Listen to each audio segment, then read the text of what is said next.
حدیث پاک سنیں گے آپ کی طبیعت بڑی ٹھنڈی ہوگی۔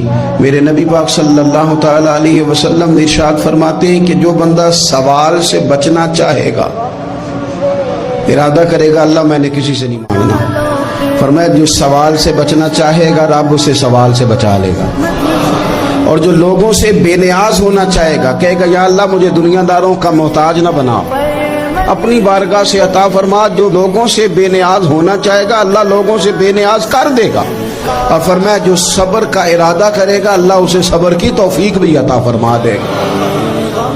ارادہ تو کرے، پروگرام تو بنائے، توفیق تو اللہ دے گا۔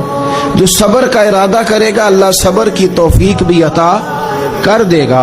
اور حضور صلی اللہ تعالی علیہ وسلم فرمانے لگے یاد رکھو کسی بندے کو جو بہترین تحفہ دیا گیا ہے نا، اگر کسی کو کوئی بہترین عطیہ ملا ہے تو پھر اللہ تعالیٰ نے اسے صبر عطا فرمایا ہے۔ یہ بہترین تحفہ ہے، اس سے زندگی سنور جاتی ہے، اس سے انسان باوقار اور مطمئن ہو جاتا ہے، اس سے اس کے شب و روز آسانی سے بیتتے، وہ دنیا کی پگڈنڈیوں سے آسانی سے گزر کے اللہ کی بارگاہ عالی مرتبت میں سرخرو ہو کر حاضر ہو جاتا ہے۔ لیکن اگر بے حوصلہ ہو، صبر نہ ہو، پھر نقصان روز بروز بڑھتا ہے۔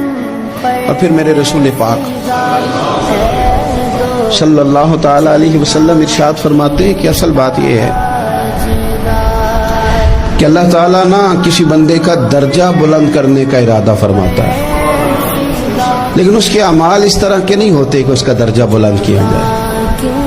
اب رب کیا کرتا ہے، اللہ تعالیٰ اس کو مال کی، جان کی، اولاد کی کسی مشکل میں ڈال دیتا ہے، اس مصیبت پر وہ بندہ صبر کرتا ہے تو اللہ تعالیٰ اس کا درجہ بلند فرما دیتا ہے۔